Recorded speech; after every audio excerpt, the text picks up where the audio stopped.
Makanya dalam kesempatan baik ini mungkin ini banyak teman-teman Pak hadir ini ada yang sudah menjalankan Korpu, ada yang masih merintis Pak, masih merintis, ada juga yang sudah memang sangat leading ya untuk terkait dengan implementasi Korpu ini.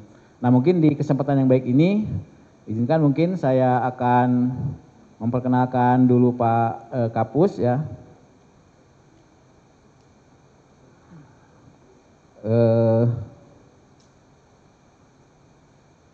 Beliau adalah Pak Bambang Juli Istanto ya. Jabatan beliau adalah Kepala Pusat Pendidikan dan Pelatihan Anggaran dan Perbendaharaan. Instansinya adalah Pusat Pendidikan dan Pelatihan Anggaran dan Perbendaharaan Kementerian Keuangan. Nah dalam kesempatan yang baik ini beliau akan membawakan materi terkait dengan implementasi Corporate University di Kementerian Keuangan. Saya kira pertama mungkin Pak selamat datang di BPSDM Jawa Barat di Cimahi Pak ya. Mungkin Bapak juga ada kantor Pak ya di Cimahi sebenarnya di sini. Pusat Pusdiklat Pajak kalau nggak salah Pak ya. Balai Diklat Keuangan di sini ada ya. Mungkin tanpa menunggu lagi Pak, saya akan mempersilakan Bapak untuk menyampaikan paparan terkait dengan implementasi Corporate University di Kementerian Keuangan. Mangga Pak, waktu yang tepat silakan.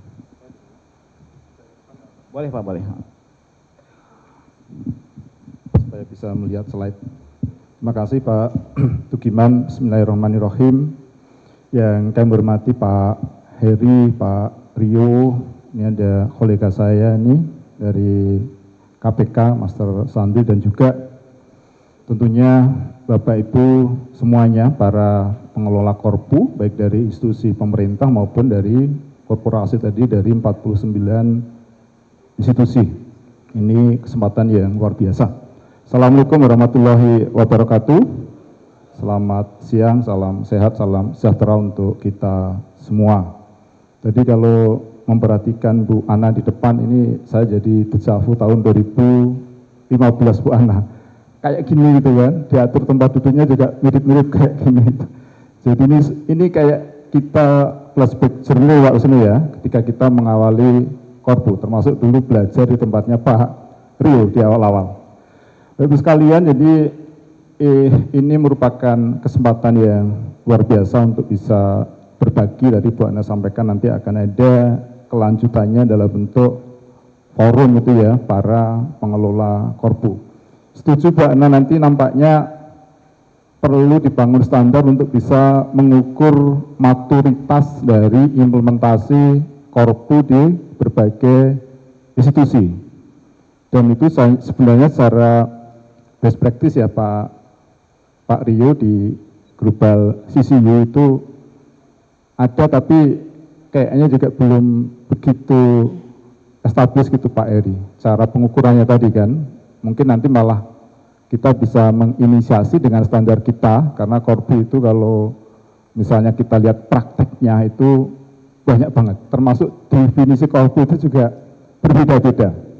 Nah kami di Kementerian Keuangan itu mendefinisikan Korpu itu mungkin awalnya dibayangkan Korpu itu sebagai sebuah institusi gitu ya, bukan gitu ya.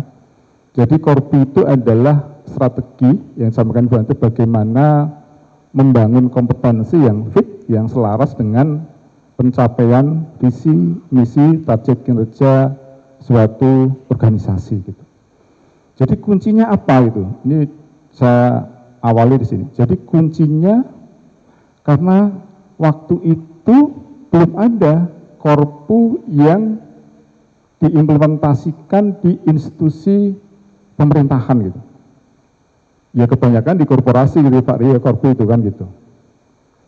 Dan sebenarnya tantangan yang dihadapi di pemerintahan itu yang sampaikan Pak Eri tadi ya, saat ini dan ke depan itu nggak kalah dengan yang dihadapi di korporasi gitu.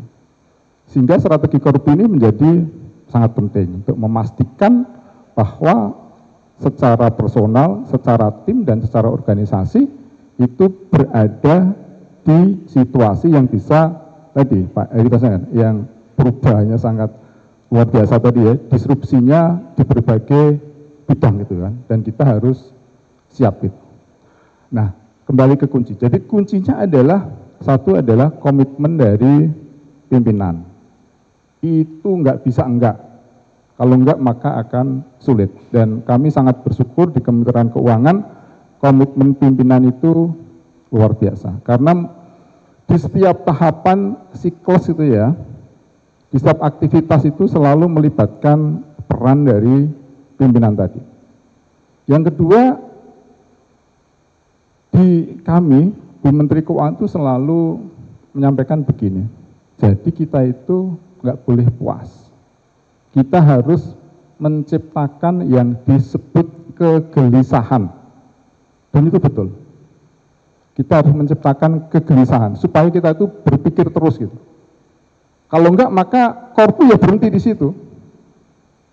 Berhenti di situ. Karena enggak ada lagi yang kemudian bisa memberikan critical knowledge yang itu dipakai untuk menyelesaikan challenge tadi, tantangan tadi.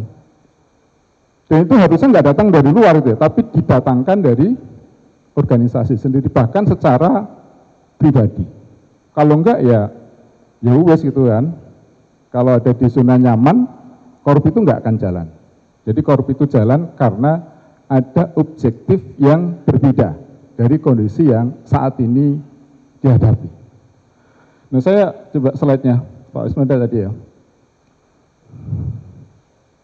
Oke, sambil saya lanjutkan, jadi Kementerian Keuangan ini menyadari bahwa bagaimana menghadirkan APBN itu ke masyarakat gitu ya. Karena kalau APBN itu tidak dikelola dengan baik, maka tujuan bernegara kita itu nggak akan tercapai. Jadi Bu Menteri selalu menyampaikan, maka selalu kalau pidato itu Pak Wisnu ya, jadi jangan lelah mencintai Indonesia gitu. Jadi memang objektif kita itu semua untuk mensejahterakan Indonesia melalui pengelolaan APBN tadi. Pegawai di Kementerian Keuangan itu awalnya ketika Korpu berdiri itu sekitar 83.000. Sekarang berkurang Pak Rio, jadi 78.000,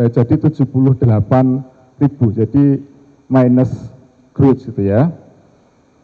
Kemudian uang yang dikelola semakin bertambah, sekarang sudah 3.000 triliun, itu kan, 3.000 triliun. Nah, kalau itu nggak dikelola dengan baik, maka uang itu nggak bisa hadir ke masyarakat tadi untuk menciptakan kesejahteraan dan meningkatkan pelayanan publik tadi. Coba di awal. Ini waktu saya berapa Pak Tukiman? 30 menit. 30 menit kalau untuk sharing ini teasernya dulu aja ya. Karena kalau cerita mengenai implementasi Korpu itu banyak sekali gitu kan, termasuk biayanya banyak sekali. Oke, terus lanjut.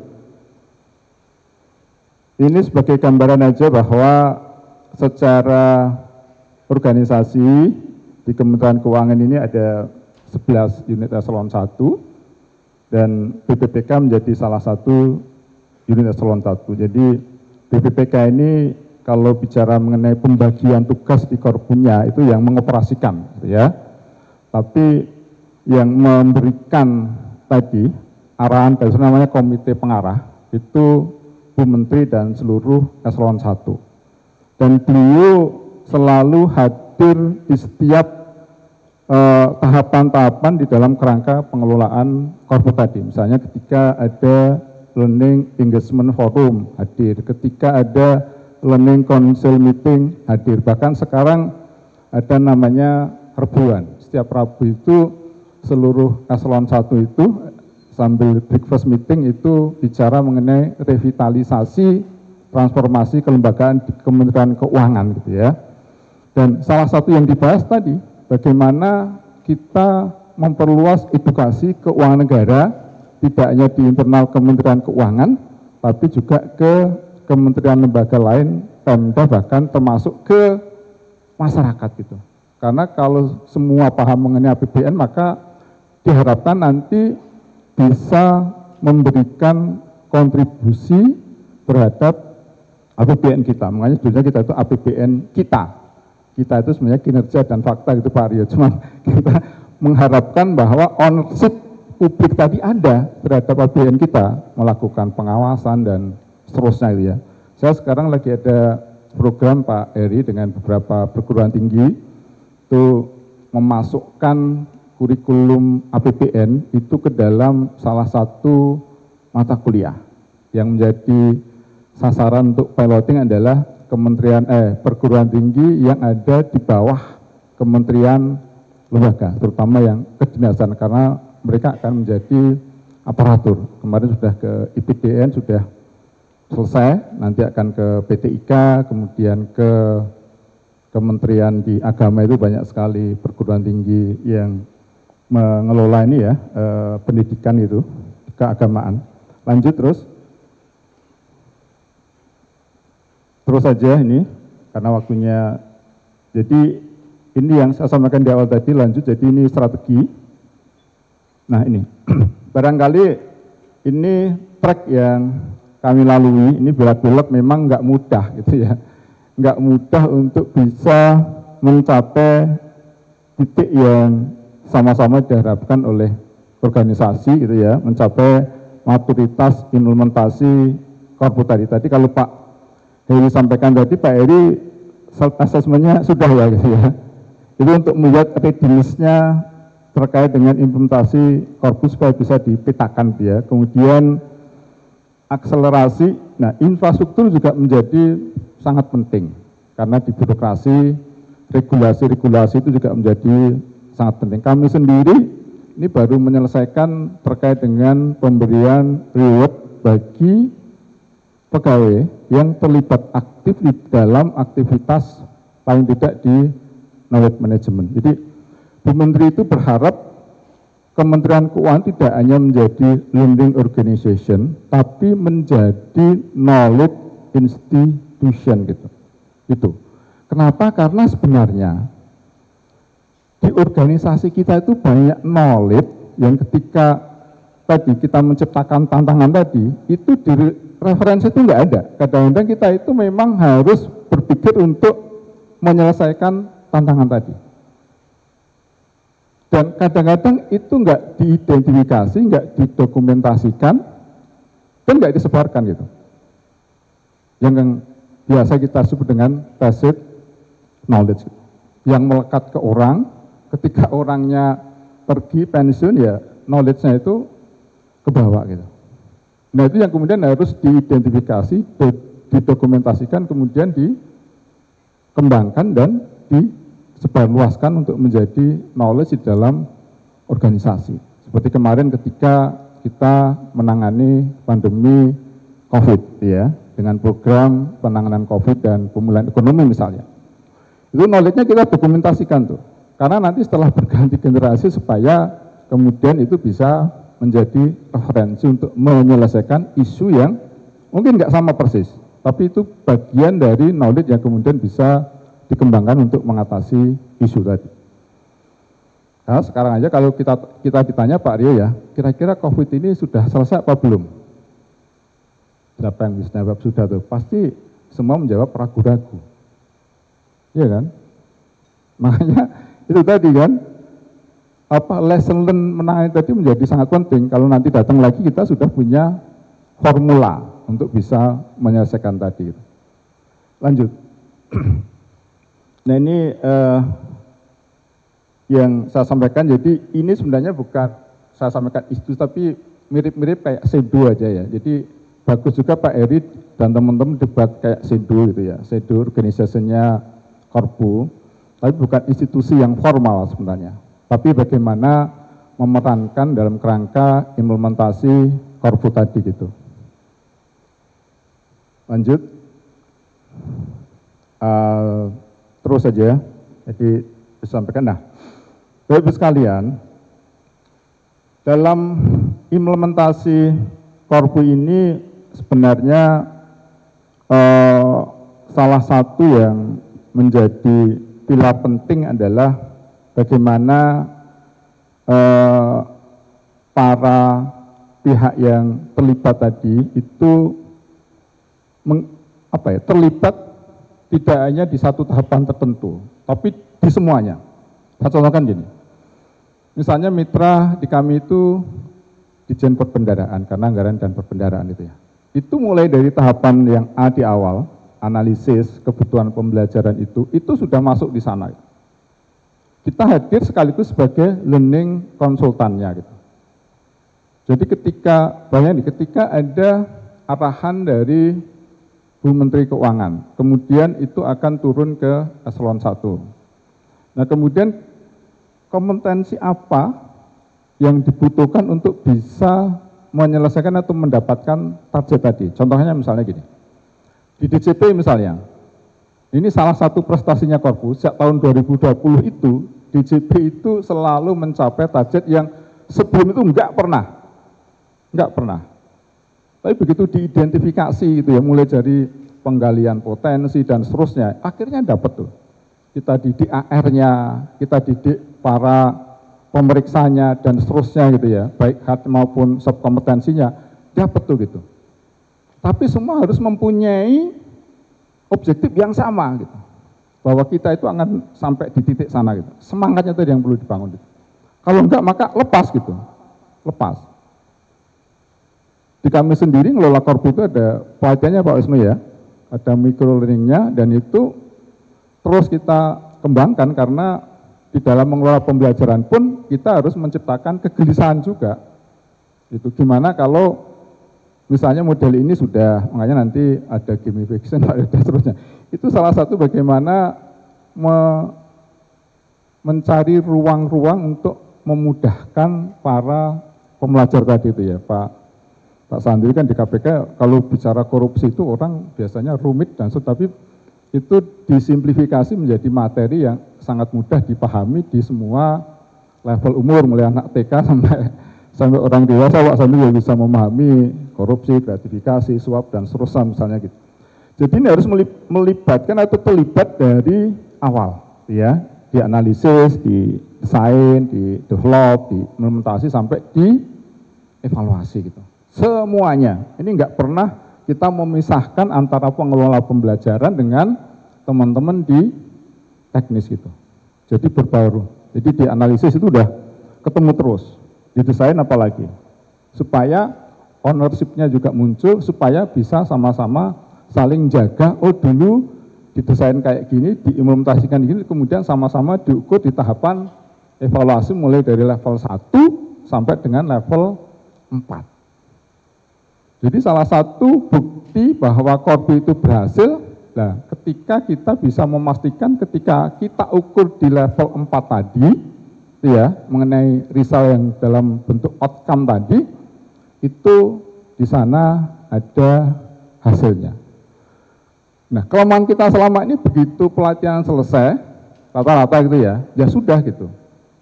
Kebanyakan hanya di level 2 dengan ujian selesai. Nah, apakah pelatihan tadi bisa mendapatkan gitu ya, hasil dalam bentuk outcome tadi? Nah, itu yang masih menurut saya di awal-awal kan juga sama, masih jarang kita lakukan.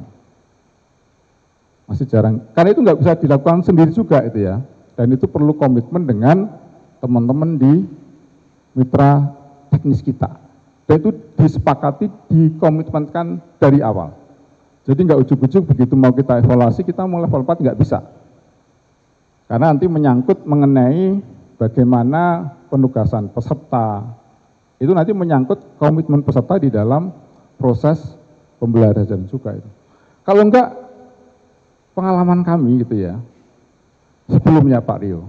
Jadi begitu level 1 peserta 60, begitu level 2 tetap 60 karena ujian. Begitu level 3 pesertanya tinggal 30 gitu Pak.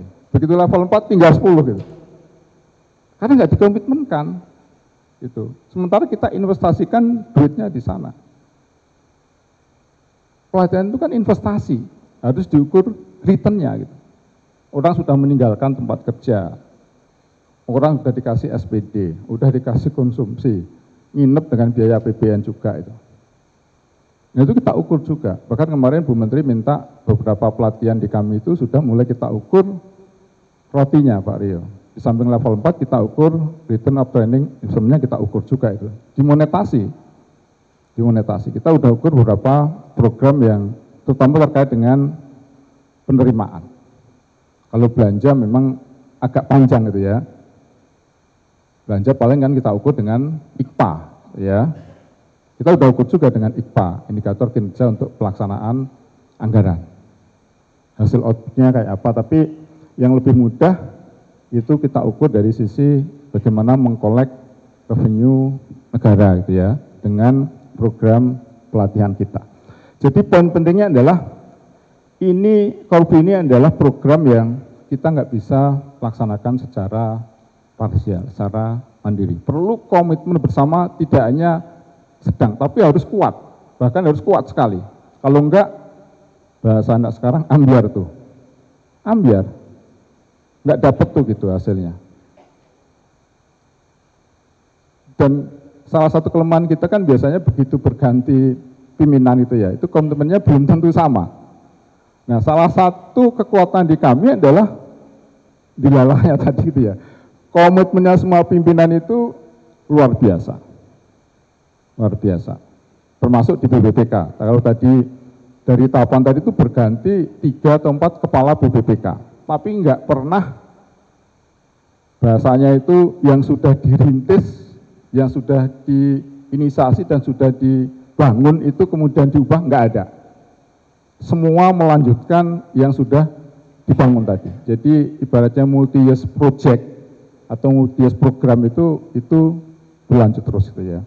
Komitmennya yang kemudian harus dipastikan gitu ya. Kalau ingin Korpu itu bisa diimplementasikan dengan cepat, dengan maturitas, mudah-mudahan Bu Akad bisa menyusun tuh sama teman-teman standar maturitasnya Korpu. Kalau kami sudah menyusun maturitasnya, bukan Korpunya Pak Rio, tapi terkait dengan bagaimana implementasi LO, knowledge management, sama kita punya strategi namanya pembelajaran terintegrasi. Itu kita ukur dan betul Pak Eri. Jadi supaya mengikat secara kuat. Nah, salah satunya kita tetapkan dalam bentuk KPI gitu kan. Jadi mirroring KPI-nya. Kita di pembelajaran, mereka di aktivitas yang melibatkan teman-teman di teknis. Jadi ownership-nya menjadi sangat tinggi karena kalau kita nggak dapat, mereka nggak dapat gitu kan. Ini kayak dua sisi mata uang yang nggak bisa dipisahkan. Sehingga kita dipaksa untuk bersinergi, dipaksa untuk berkolaborasi, kadang dipaksa untuk ketemu di satu meja yang sama. Gitu. Saya tuh di Pusikat AP itu 5 hari kerja, 2 hari itu di kantor pusat di BPPK, itu 1 hari itu setiap minggu itu saya ketemu dengan mitra saya, pasti gitu.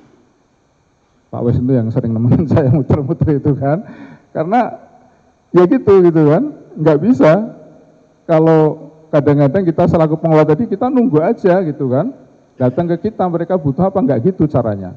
Ya kita memang harus proaktif gitu kan, isu apa yang sekarang ada di sana, apa yang kemudian bisa kita support yang match dengan pengembangan kompetensi yang dibutuhkan. Saat ini misalnya gitu ya, jadi sekarang itu teman-teman di Kementerian Keuangan di daerah itu dituntut untuk melakukan analisis terkait dengan apa yang terjadi di daerah, namanya RCE, Regional Shift Economies. Itu dipetakan semua, isunya di sana apa, dampak dari belanja APBN di sana itu seberapa besar, inflasinya gimana dan seterusnya. Nah baru kemudian setelah dari peta tadi kemudian kita tangkap tuh gitu kan, apa yang bisa kita support kompetensi teman-teman untuk bisa hadir di sana tadi gitu. Contohnya, itu yang kemarin kita menggunakan strategi pembelajaran yang itu, pembelajaran terintegrasi. Lanjut terus. Masih berapa menit Pak Tugiman? 5 menit lagi ya? Ya sudah, nanti banyak diskusinya aja. Ini sebagai gambaran saja. Jadi Korpu ini dengan bantuan teknologi gitu ya, itu juga kemudian bisa mendapatkan peserta yang jauh lebih besar. Jadi kami itu targetnya itu kurang lebih 70-30. Jadi 70 itu, jadi default pembelajaran sekarang itu pembelajaran dengan media online. Itu ya, enggak lagi menggunakan klasikal. Jadi kalau tadi Pak Heri tadi ada namanya Musrenbangkom gitu ya. Nah, Itu sama, kalau kami namanya analisis kebutuhan pembelajaran, AKP. Kita bagi, ada AKP strategis, yang itu merupakan sasaran strategis dari organisasi, ada AKP jabatan, kemudian ada AKP individu. Nah, yang AKP strategis saja itu yang mendapatkan prioritas untuk klasikal gitu. Kita pilih-pilih juga, tapi defaultnya adalah pembelajaran dengan bantuan teknologi tadi secara online tadi. Dan tantangannya memang nggak mudah, bagaimana mensimplifikasi materi yang rumit tadi menjadi materi yang simpel untuk bisa dipahami dengan belajar mandiri tadi gitu. Jadi ini kita ukur maturitas juga Pak di kami. Jadi kalau program yang masih baru itu biasanya kita gelar dengan klasikal. Tapi begitu rada mateng kita geser paruan, blended. Ada klasikal, ada online-nya. Kemudian kalau udah mateng banget, nah itu fully online. Kalau udah mateng sekali, maka udah masuk ke open access. Jadi ada tahap-tahapannya juga itu. Tapi kita lakukan evaluasi untuk mendapatkan feedback dari para peserta. Kalau udah oke, nah itu baru masuk ke open access yang siapapun bisa belajar. Anak sekarang itu kan namanya model pembelajaran hitagogi. Ya, hitagogi itu orang ya belajar yang dibutuhkan aja. Jadi kalau Bapak sekarang masuk ke KLC itu ada namanya micro learning. Jumlahnya banyak sekali. Bisa mengambil part-part yang kecil aja yang dibutuhkan. Tapi kalau part-part itu dikumpulkan jadi satu program maka bisa dapat sertifikat. Jadi memang tantangan lainnya adalah bagaimana memfasilitasi para pembelajar tadi. Nah, prinsipnya di kami itu dengan konsep RAHIA itu ya. Pembelajaran yang relevan, yang applicable, yang impactful, nah itu penting impactful itu. Tapi juga accessible itu, yang gampang diakses oleh para pembelajar tadi, itu kan. Sehingga infrastruktur LMS juga menjadi sangat penting. Kalau masuk aja susah, nyarinya susah, akhirnya nggak jadi masuk tuh, gitu kan, nggak jadi masuk. Lanjut. Bapak sekalian, saya ingin sedikit mengenalkan mengenai pembelajaran terintegrasi. Jadi salah satu strategi untuk mendapatkan impactful tadi, itu pertama nggak boleh program pembelajaran itu satu untuk semua. Jadi memang harus customize itu ya. Caranya gimana, paling tidak ada leveling pembelajaran itu kan. Leveling pembelajaran. Itu nanti masih muncul program namanya tailor-made dan seterusnya itu. Kalau enggak maka ya orang itu kemudian hadir tapi tidak sepenuh hati. Karena need-nya enggak penuh di situ. Kenapa enggak penuh? Karena sebenarnya dia enggak butuh segitu banyak. Butuhnya yang fit dengan kebutuhan mereka. Makanya muncul model tailor-made dan seterusnya.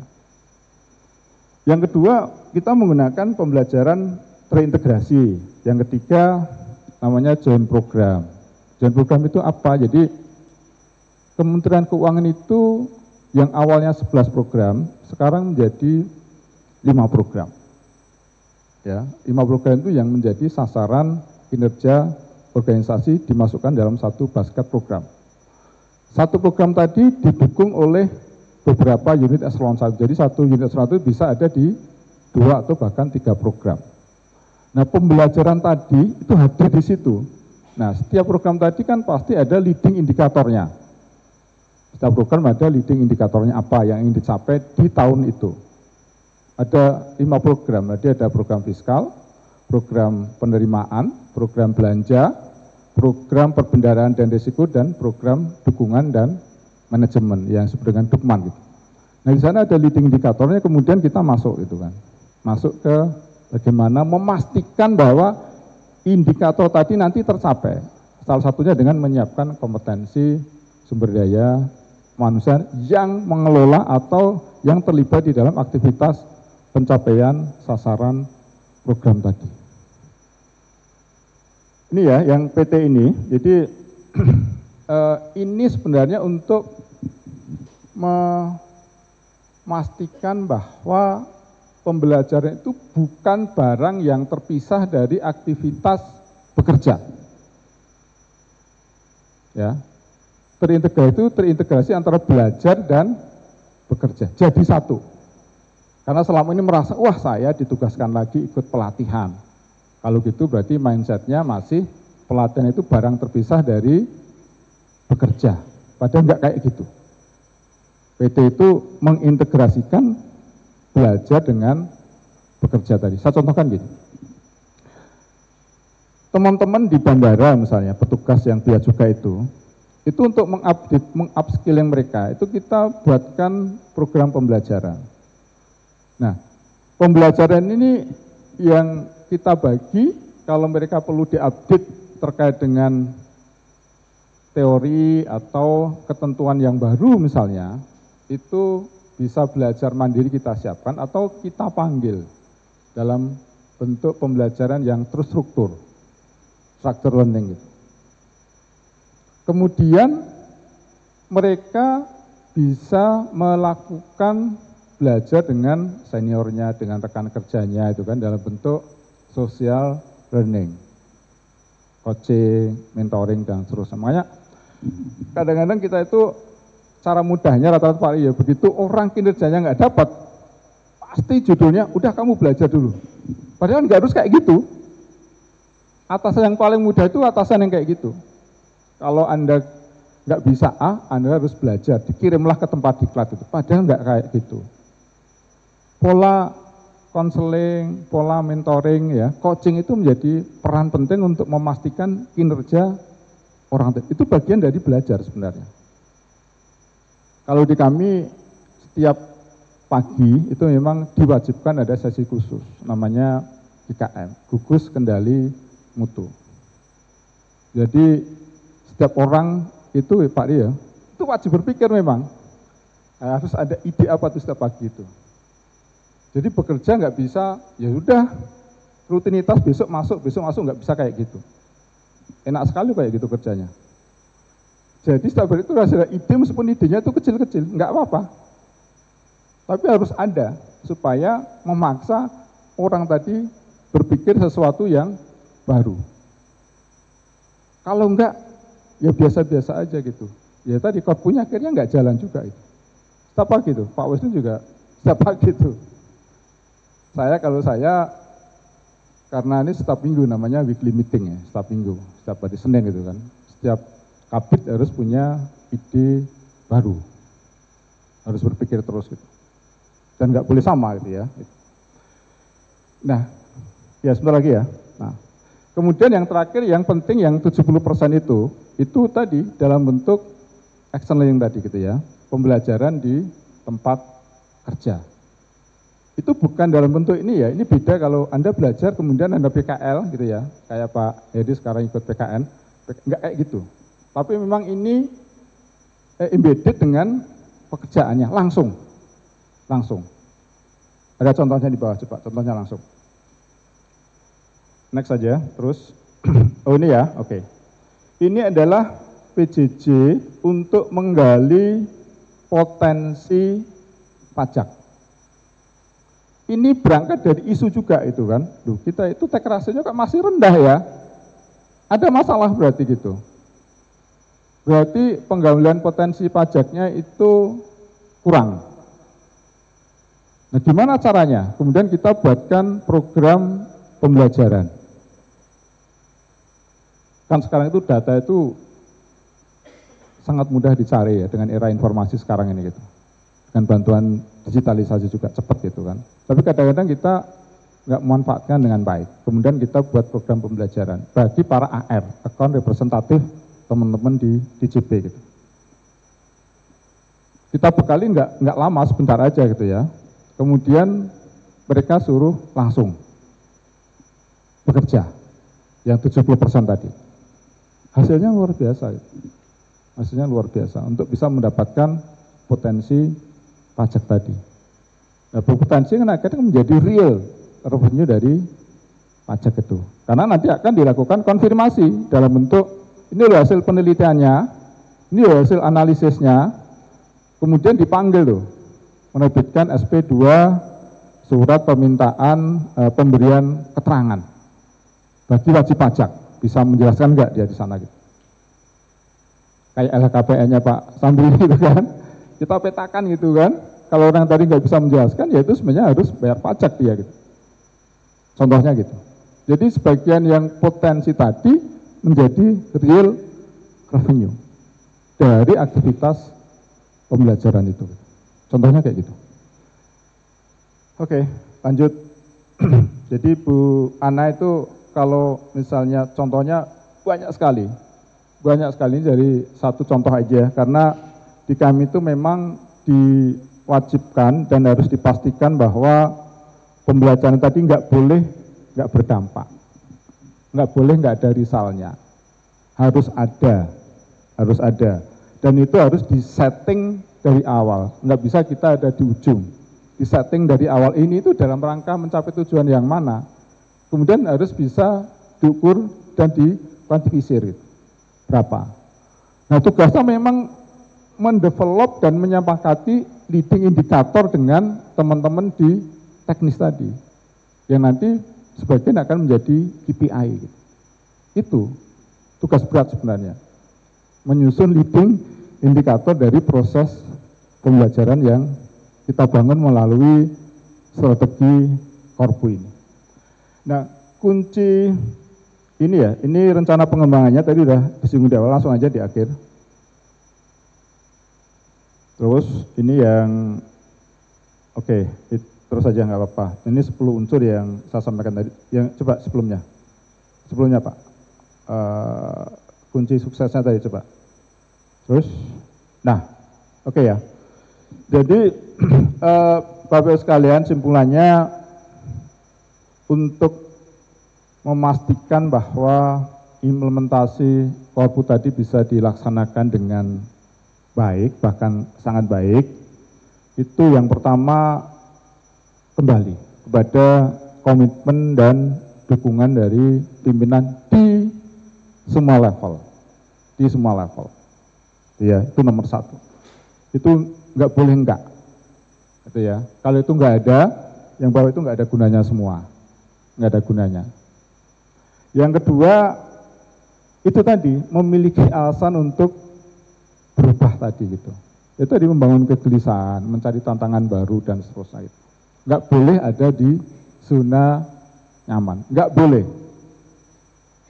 Kalau itu ada, ya udah, semua udah selesai by system.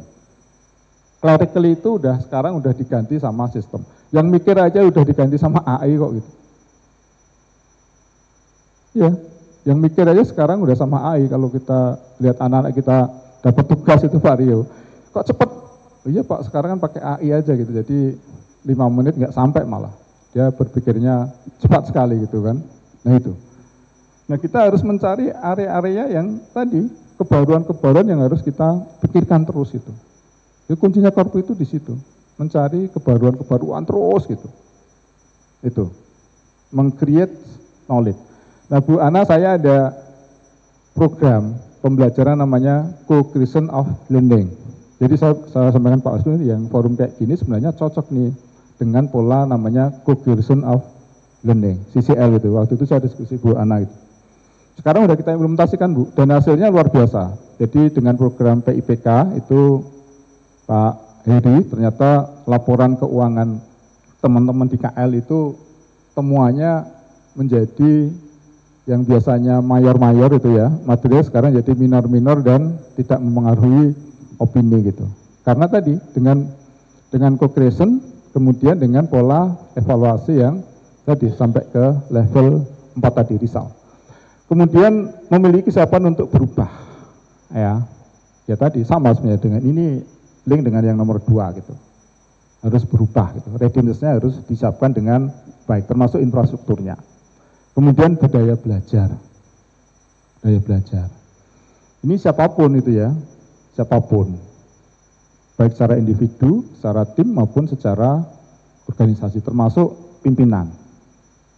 Saya itu besok hari Rabu malam itu certified risiko sama Pak Wisnu juga harus ikut.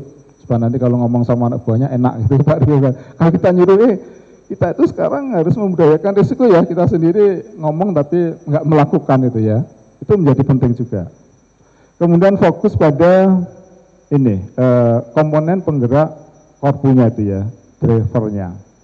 Dan terakhir adalah bicara mengenai ya karena semuanya berubah, maka kita juga harus menyiapkan diri, perangkatnya, infrastrukturnya termasuk, nah ini yang penting, mindset kita itu juga harus berubah. Jadi mindset, ada namanya tool setnya juga diubah gitu ya, skill setnya juga harus diubah.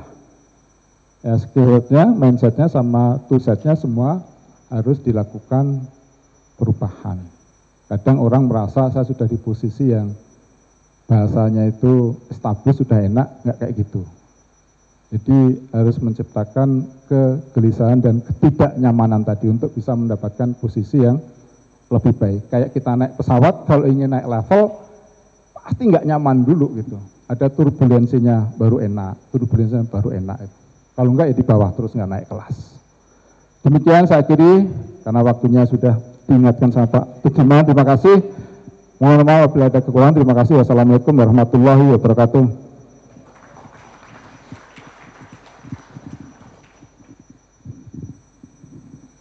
Terima kasih Pak Kapus.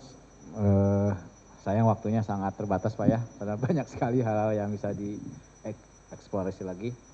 Ada beberapa catatan yang mungkin dapat kami sampaikan di sini, apa yang tadi disampaikan oleh Pak Kapus. Yang pertama bahwa Korpu itu adalah bukanlah sebuah institusi, tetapi merupakan strategi pengembangan kompetensi dalam rangka mengejar isu-isu strategis. Kemudian yang berikutnya lagi bahwa Korpu itu harus melibatkan banyak orang yang terlibat di semua tahapan, tidak hanya di satu tahapan tertentu, mulai dari tahap analisis, kemudian di desain juga terlibat, di development, kemudian di implementation dan di evaluation. Kemudian indikator Korpu berhasil itu apabila outcome yang ditetapkan itu dapat tercapai. Nah, beberapa hal yang memang ada di Kementerian Keuangan, bahwa Kementerian Keuangan itu di Kementerian Keuangan memiliki komitmen yang tinggi dan terus-menerus dijaga komitmen tersebut, mulai dari level tertinggi di Menteri, kemudian sampai ke unit eselon 1 dan eselon 2. Dan terlibat, dan tadi disampaikan bahwa secara berkelanjutan ya Pak, dari walaupun kepala BP2K-nya itu berganti, itu kebijakan itu tetap berlanjut, artinya berkesinambungan.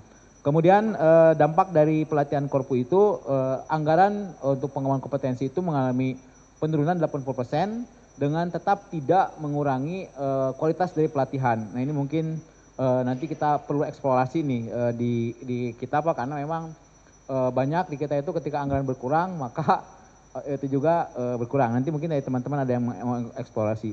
Kemudian yang lain lagi yang menarik yaitu bahwa pembelajaran itu harus relevan, impactful ya Pak ya, dan accessible. Nah, satu lagi tadi itu saya lupa tuh. Kemudian yang berikutnya lagi bahwa Kementerian Keuangan melakukan pembelajaran terintegrasi yang ini membuka seluas-luasnya kesempatan kepada pegawai Kementerian Keuangan baik yang luar juga untuk mengikuti pengembangan kompetensi ya, sehingga semua pegawai di Kementerian Keuangan mulai dari unit eselon 1 sampai dengan pegawai itu memiliki kemudahan untuk melaksanakan pengembangan kompetensi. Nah, yang menarik di sini adalah ini juga saya kira menarik ya. Pembelajaran itu bukanlah sebuah aktivitas yang terpisah dari pekerjaan. Nah, karena kita kadang-kadang ketika kita mengikuti pelatihan, kita tuh ini mah dunia lain dibandingkan dengan pekerjaan. Nah, di Kementerian Keuangan pembelajaran itu adalah satu kesatuan dengan aktivitas pekerjaan. Nah, kemudian ada berbagai macam model pembelajaran di Kementerian Keuangan. Yang pertama adalah pembelajaran mandiri, self learning, kemudian pembelajaran terstruktur, dan ada self learning yang social learning, dan juga ada learning poly, ada magang ya Pak ya, ini kalau itunya.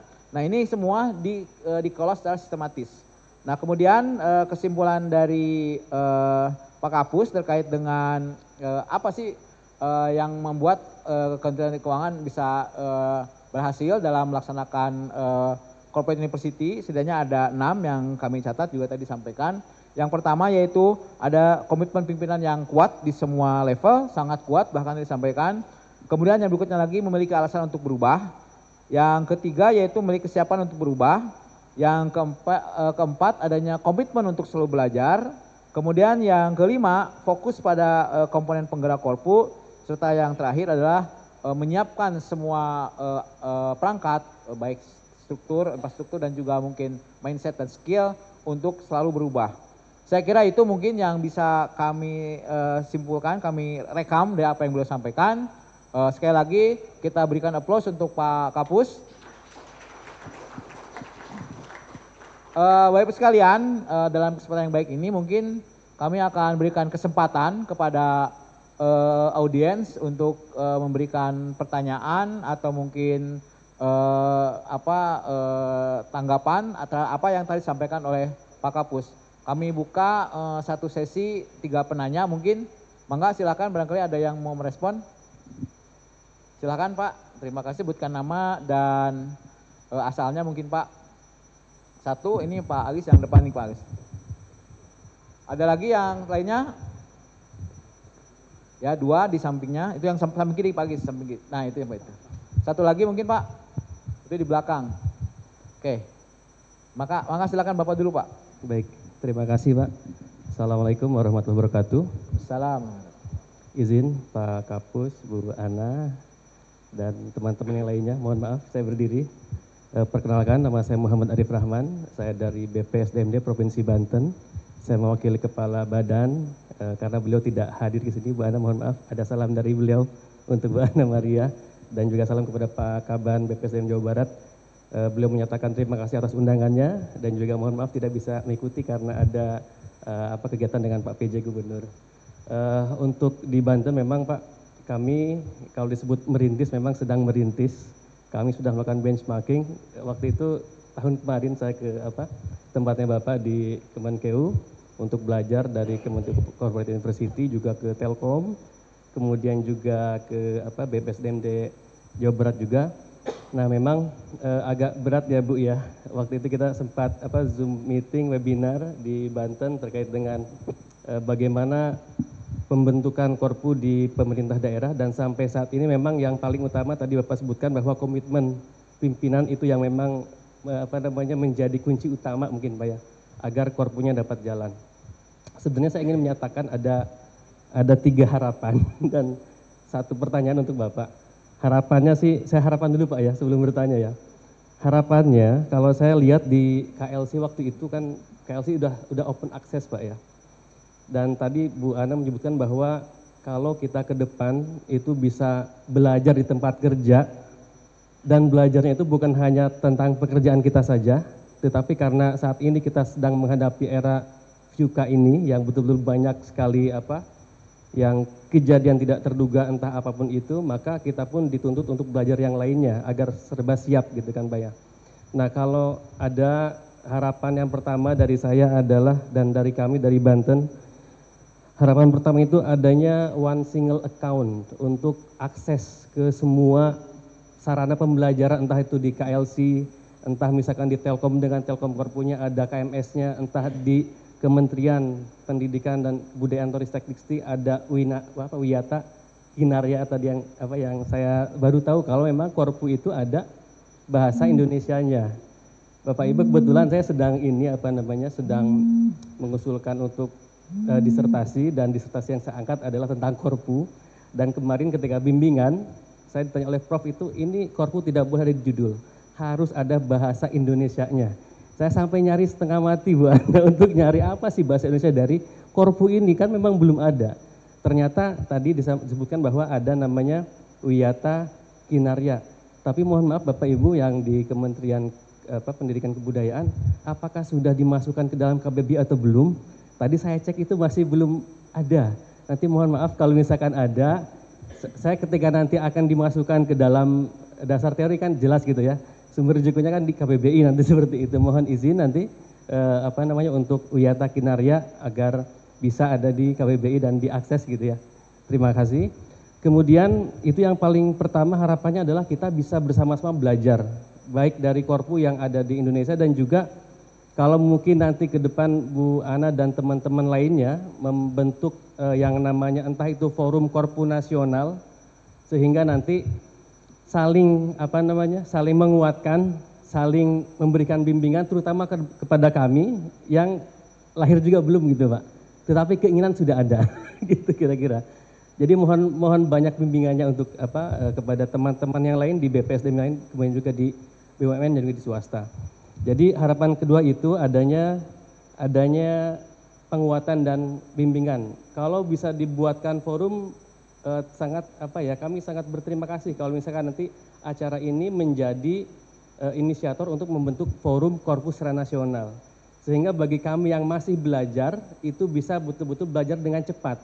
Tidak perlu lagi belajar dari nol gitu, karena sudah ada contohnya, misalkan Jawa Barat sebagai pilot project kita sudah bisa belajar dari itu, apa kira-kira kendalanya gitu kan ya, agar kita bisa mengeliminasi atau mengeliminir kendala-kendala itu.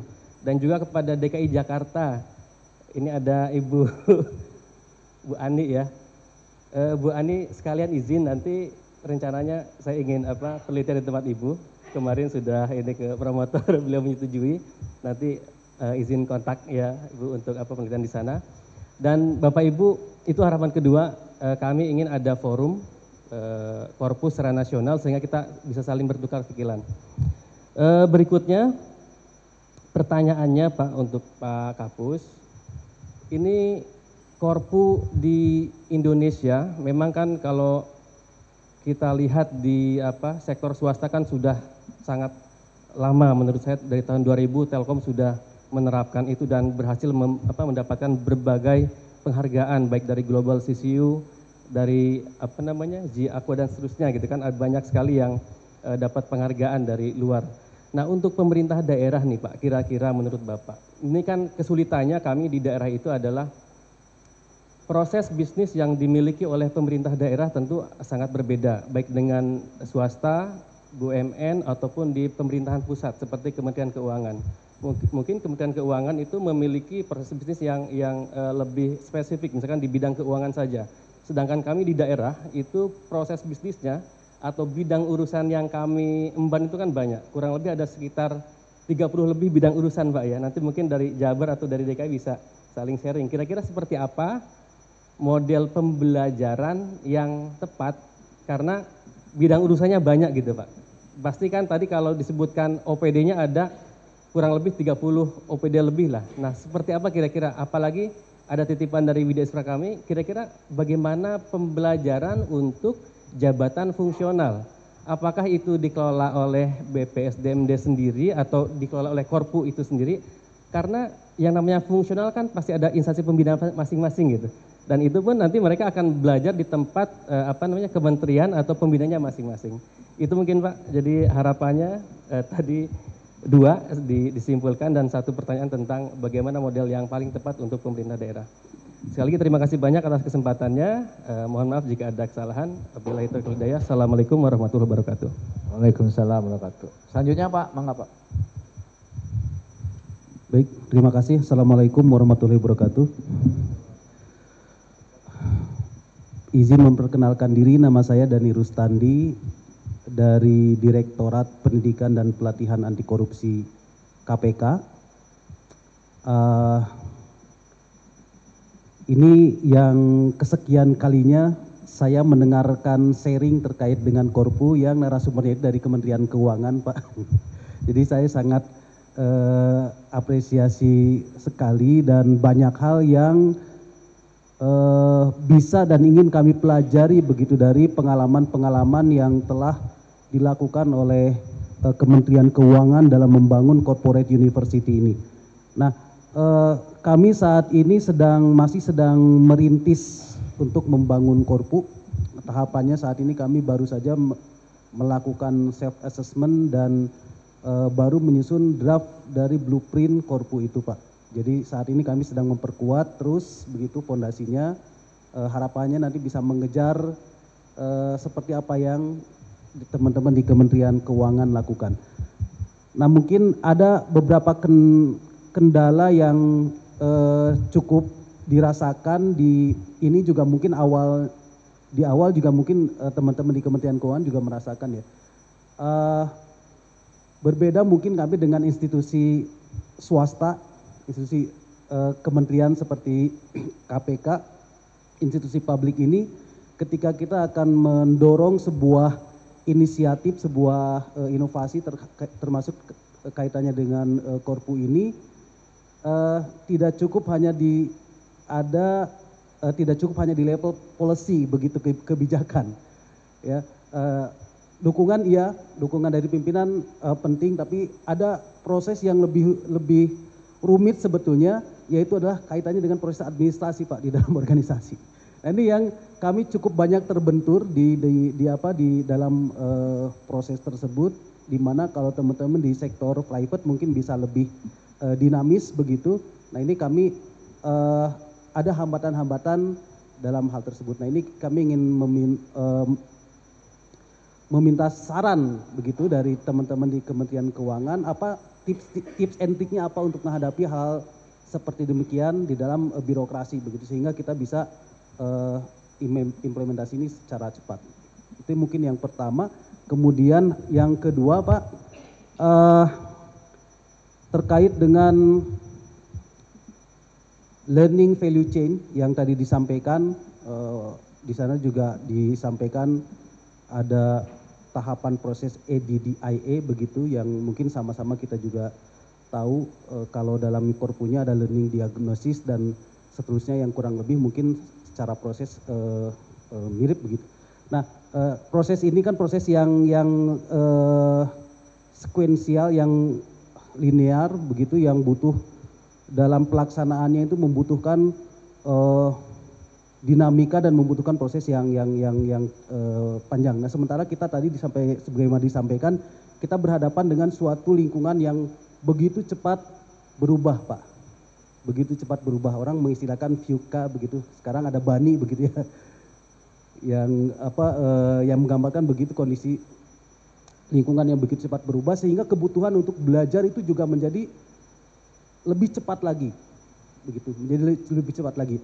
Nah, sementara kalau kita mengikuti rangkaian dari learning value chain tadi, sepertinya apakah masih relevan begitu untuk saat ini, sehingga kita bisa mendapatkan proses pembelajaran yang cepat untuk menghadapi permasalahan-permasalahan yang datang begitu sangat cepat berubah begitu. Nah, ini apakah dari Kementerian Keuangan sendiri punya strategi dengan Korpunya ini untuk mengantisipasi hal-hal semacam tadi? Ya. Pertanyaan ketiga ada titipan dari teman semeja saya, Pak. Silakan, Pak. Waduh, makasih sekalian. Ini di luar dari ini loh, Pak. Izin, Bapak, mohon izin. Perkenalkan, nama saya Fajar. Terima kasih Bu Ana dan BPSDM yang mengundang kami dari Bumi Tama, dari perusahaan kelapa sawit swasta. Langsung saja, Pak, pertanyaannya yaitu, tadi kan ada 80% ya, Pak, anggarannya turun, Pak. Nah, itu bagi kami sangat amazing banget, Pak, buat kami. Jadi komponen apa saja, Pak, yang membuat itu turun 80%?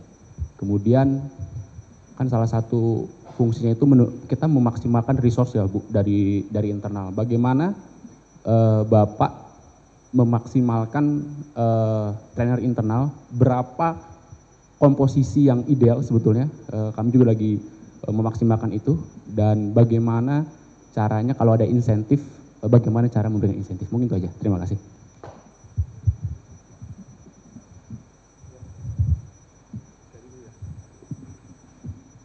Baik, Pak Kapus, sudah ini nanti saya review sebentar, Pak ya. Tadi ada 2 penanya, sebenarnya 3. Yang satu lagi belakang ya. Mau dilanjut atau ini dulu, Pak Kapus? Oh, udah banyak ya. Baik. Yang pertama dari Pak Muhammad Rahman dari PSDM Banten, ada 3 harapan, mungkin tadi apa ya sudah tercatat. Yang berikutnya lagi terkait dengan bisnis model pembagian Korpu di pemerintah daerah, ini dikaitkan dengan pembagian urusan pemerintahan, Pak, ada 32 urusan.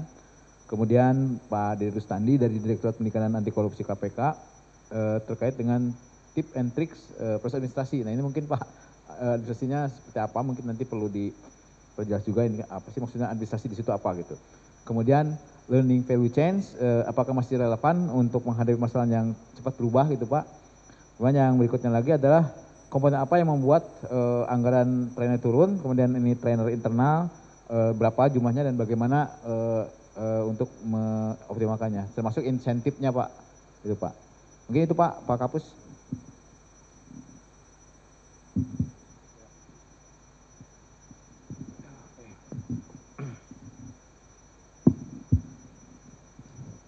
kasih Pak Tugiman. Pak Arif Rahman, terima kasih. Pertanyaannya tadi sebelumnya ada harapan. Jadi pertanyaannya tadi probisnya beda-beda di Pemda. Di Kementerian Keuangan Pak, itu urusannya lebih banyak dari Pemda Pak. Karena kami itu holding company. Mirip-mirip holding company lah, karena ngelola belanja, ngelola penerimaan, ngelola aset, ngelola risiko. Makanya kan banyak sekali dorongannya harusnya beban kerja Kementerian Keuangan itu mulai dipisah-pisahkan gitu kan. Contohnya dengan kasus kemarin gitu kan, ya kemudian membentuk Badan Penerimaan Negara dan seterusnya gitu. Gitu. Jadi urusannya banyak sekali juga Pak ininya. Terus caranya gimana? Jadi kita itu nggak memisahkan kompetensi dengan pembelajaran dengan unit. Nah biasanya kecenderungannya itu melekat ke unit gitu. Nah kita enggak, karena kompetensi itu bisa melekat ke beberapa unit gitu. Nah kita bicaranya mengenai kompetensi, bukan unit gitu. Misalnya pajak itu enggak hanya di Ditjen Pajak, di BKF itu perlu pajak juga karena membuat policy. Di BC ada pajak juga, di DJPPR ada juga gitu kompetensi itu gitu. Jadi kita mensimplifikasi dalam bentuk membagi kompetensi. Nah kita sebut dengan BOK, Body of Knowledge-nya, urusan keuangan negara itu kayak apa. Nah kalau di Pemda, Body of Knowledge-nya urusan Pemda tadi kayak apa. Bukan unit itu bisa gonta-ganti Pak, tapi urusan kan nggak berubah. Ya kan? Urusannya Pemda itu yaitu, unitnya bisa beda-beda karena memang tata kelolanya bisa membentuk unit tersendiri misalnya gitu kan. Nah itu Pak, jadi strateginya adalah kita harus membangun yang disebut dengan body of knowledge-nya atas urusan organisasi kita. Baru kemudian itu nanti bisa diturunkan ke rumpun-rumpun kompetensi. Masuklah di sana gitu. Nah sehingga yang belajar mengenai kompetensi itu misalnya tadi kompetensi anggaran. Itu enggak hanya teman-teman di Ditjen Anggaran Pak yang belajar. Teman-teman di BKF belajar, teman-teman di Setjen belajar, itu ya teman-teman di DJPPR belajar juga, bahkan teman di pajak belajar mengenai budgeting gitu. Karena masuk bagian dari kompetensi yang harus dimiliki. Nah kami itu punya namanya KLDP, Kemenku Leadership Development Program gitu. Itu ada learning journey-nya. Jadi orang itu punya track. Nah dia kalau di pekerjaan itu dia punya journey pembelajarannya gitu. Jadi akan kelihatan. Jadi memang infrastrukturnya itu banyak yang harus disiapkan. Banyak gitu ya. Untuk memberikan guidance sama memastikan bahwa yang kita lakukan tadi di track yang tadi gitu, yang sudah diatur tadi gitu. Tapi penting Pak memang yang kuncinya tadi menyusun dan menyepakati body of knowledge-nya dulu dari urusan yang dikelola oleh Pemda tadi. Bukan Pak ya, ininya kuncinya di situ sebenarnya. Baru nanti diturunkan ke program-program yang selaras dengan rencana pencapaian target kinerja paling tidak di 1 tahun itu. Itu. Kemudian itu. Pertanyaan berikutnya Pak Rustandi dari ACLC Pak ya. Jadi kami itu gini Pak strateginya. Kalau misalnya kita ingin mengakselerasi cepat gitu ya, ada situasi yang memang dari sisi governance, karena kita nggak boleh juga meninggalkan governance, karena kalau nggak nanti disemprit, itu kan disemprit gitu. Jadi kadang-kadang kalau misalnya aturan itu dalam bentuk PMK misalnya, yang itu harus ke Kumham misalnya untuk mendapatkan pengesahan di sana gitu ya, di Kumham misalnya, diharmonisasi di sana, itu di KMK-kan dulu Pak misalnya gitu, nanti bisa dinaikkan. Atau kalau perlu ya dianggap pendek sekali dalam bentuk misalnya peraturan kepala badan misalnya gitu, jangka pendek sekali. Jadi penting sebenarnya adalah kadang-kadang kalau kita banyak berpikir itu nggak mulai-mulai. Jadi yang penting itu sebenarnya mulai aja dulu gitu. Jadi pimpinan itu kalau di kami lebih suka melihat ini buktinya apa dulu nih. Nanti dari bukti itu kemudian kita tahu, oh ternyata bolong-bolongnya yang kurang semurnya di area ini gitu. Tapi kalau belum mulai ya kita nggak tahu gitu. Jadi yang administrasi itu penting, tapi kemudian jangan menjadi tadi yang Pak sampaikan menjadi kendala untuk tidak segera memulai gitu kan dan melaksanakan gitu. Yang bisa pakai aturan apa dulu nih gitu, itu dilakukan aja dulu gitu, nggak apa-apa gitu. Sepanjang itu memang ya tadi jangan sampai nanti nggak taat sama tata kelola di pemerintah. Tapi rasa-rasanya Pak kalau ada komitmen pimpinan itu biasanya cepat Pak. Kalau kami misalnya karena setiap minggu ketemu, oh ada isu ini nanti dicatat tuh sama teman-teman di pusaka, kemudian masuk di DAMS. Ada delay monitoringnya. Ini harus menyelesaikan siapa pihak C-nya. Kalau nggak salah ya nanti di minggu berikutnya pasti ditegur tuh Pak sama pimpinan. Yang berikutnya gini, pola yang kami bangun adalah ketika kita membuat konsep, biasanya kan kalau sequence Pak ya, itu sosialisasi itu setelah aturan selesai kan. Nah kalau kami enggak, jadi di dalam penyusunan infrastruktur aturan tadi itu dari awal itu kita udah sosialisasi dulu gitu. Untuk apa sih? Untuk mendapatkan ownership dari teman-teman gitu. Karena mereka itu merasa terlibat dari awal sehingga ketika nanti diimplementasikan mereka udah buy-in di situ gitu. Di pelaksanaannya. Karena itu barangnya dia juga sebenarnya gitu. Tapi kalau dianggap terpisah sosialisasi itu kan barangnya BPPK itu kan bukan barangnya pajak gitu kan, misalnya saya orang pajak itu bukan barangku kok barangnya sana. Tapi kalau dari awal itu sudah kita libatkan maka akan muncul ownership dan akan mendapatkan masukan supaya nanti aturan itu memang implementatif. Kalau enggak nanti berdasarkan persepsi kita aja tuh, padahal enggak kayak gitu. Kuncinya di situ Pak, salah satunya gitu ya ininya. Terus tadi apa tadi Pak? Oh oke. Jadi ini mirip-mirip budget cycle sebenarnya. Jadi yang analisis tadi itu kita mulai N-1 itu kan. Itu di awal-awal tahun udah kelihatan. Karena kan kita punya range Pak ya paling tidak sebagai guidance. Kemudian setiap tahun itu ditajamkan kembali. RKT-nya kan tahunan. Kemudian itu dibahas kembali apakah masih relevan atau tidak. Kemudian program apa yang bisa masuk ke sana. Nah dalam perjalanannya karena tadi VUCA tadi ya, volatility, ketidakpastian itu kan, ambigu dan seterusnya itu ada namanya incidental Pak, incidental. Nah betul Pak, incidental kami itu variannya antara 25 sampai 40% setiap tahun. Dan incidental itu adalah program yang nggak boleh ditolak. Jadi dalam perjalanannya kami sebagai learning konsultan tadi selalu datang tadi melihat kembali masih oke enggak, masih relevan enggak, masih selaras enggak, kalau enggak ganti Pak dengan yang program incidental tadi karena ada kebijakan baru, ada isu baru, ada yang harus diselesaikan bisa jadi karena tadi perubahan yang memang harus dihadapi atau karena ada arahan dari pimpinan misalnya gitu. Kemarin misalnya ada arahan gimana mengakselerasi untuk mengatasi kemiskinan ekstrim sama stunting misalnya. Kan Pak Presiden itu kan gitu. Itu ya harus cepat bergerak gitu.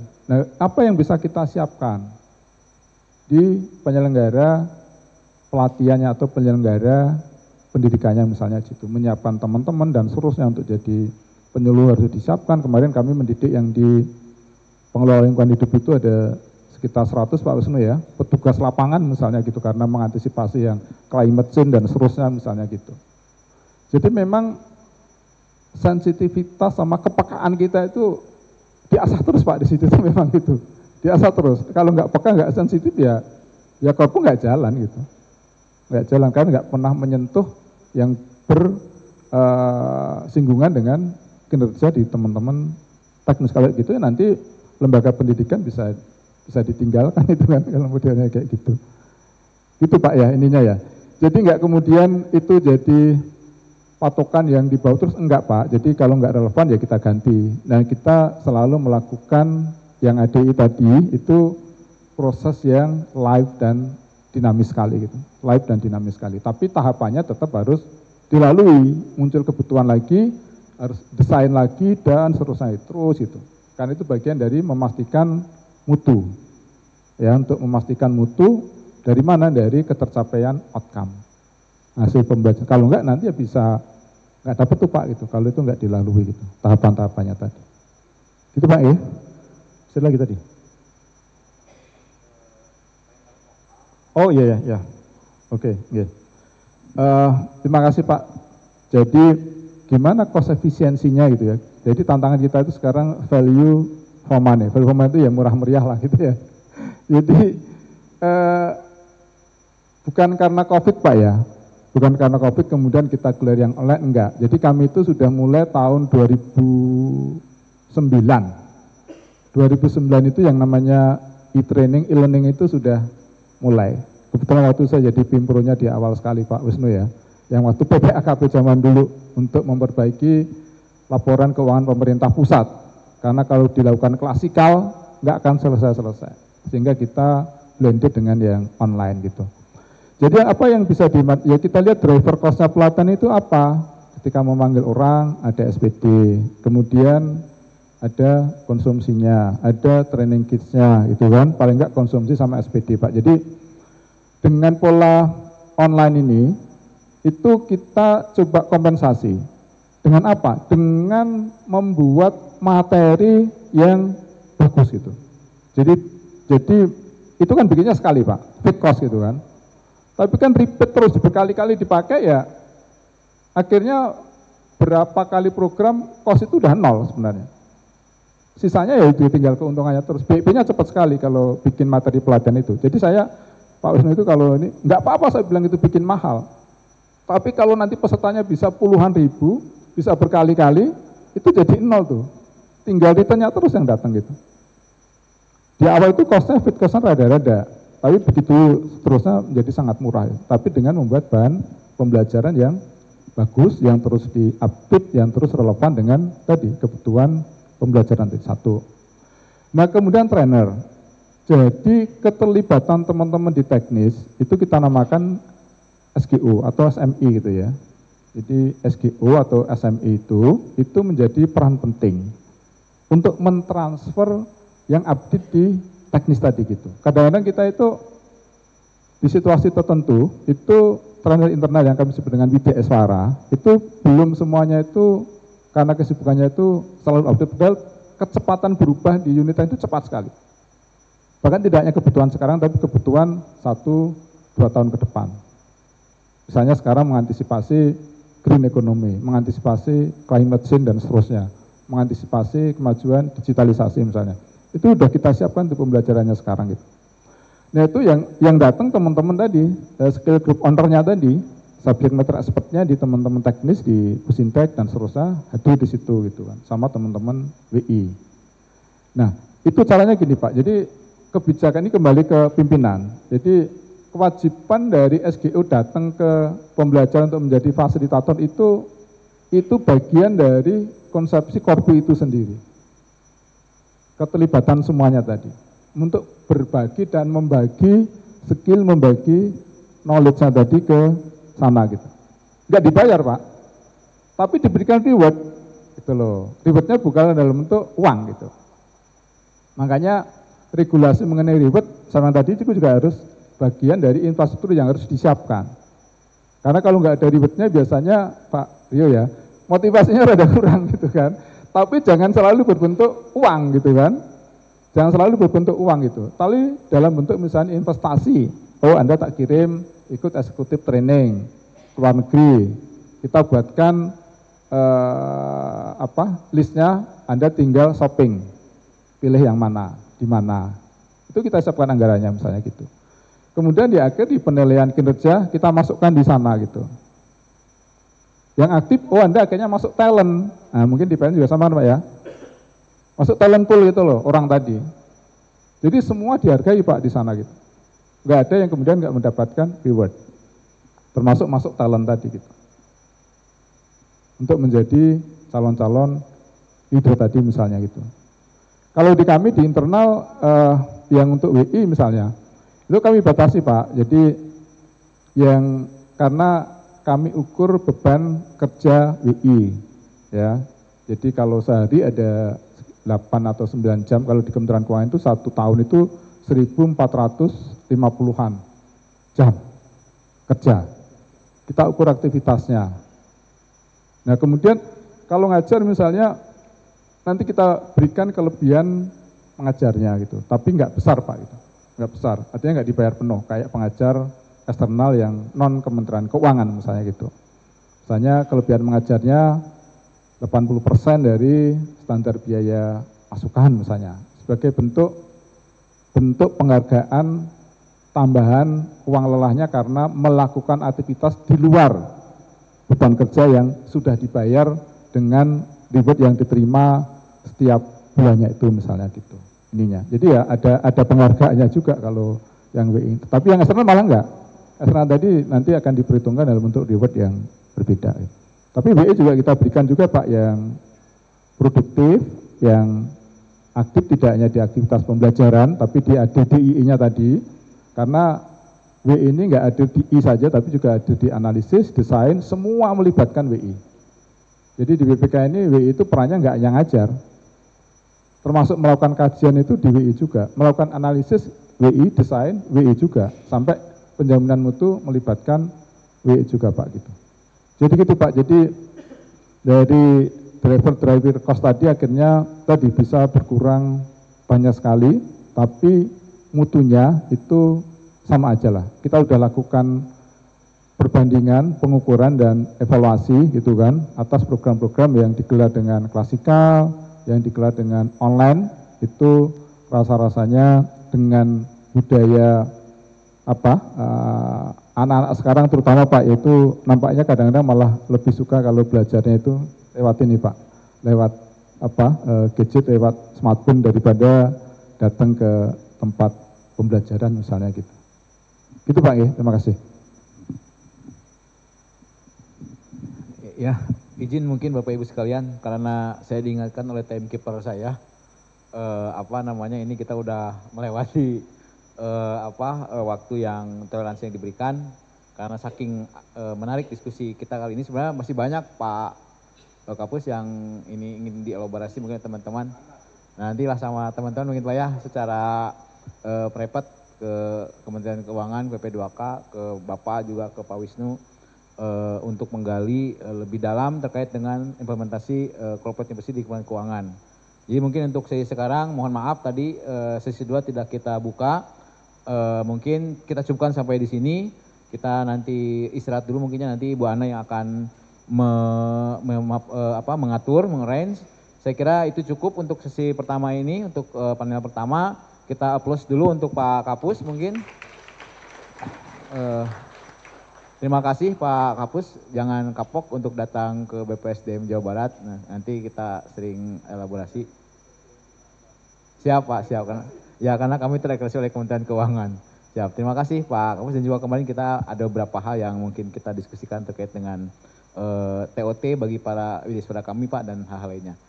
Saya kira itu mungkin cukup Bapak Ibu, terima kasih. Selanjutnya waktu dan tempat kami persilahkan kepada Bu Ana untuk menggantikan. Terima kasih. Assalamualaikum warahmatullahi wabarakatuh.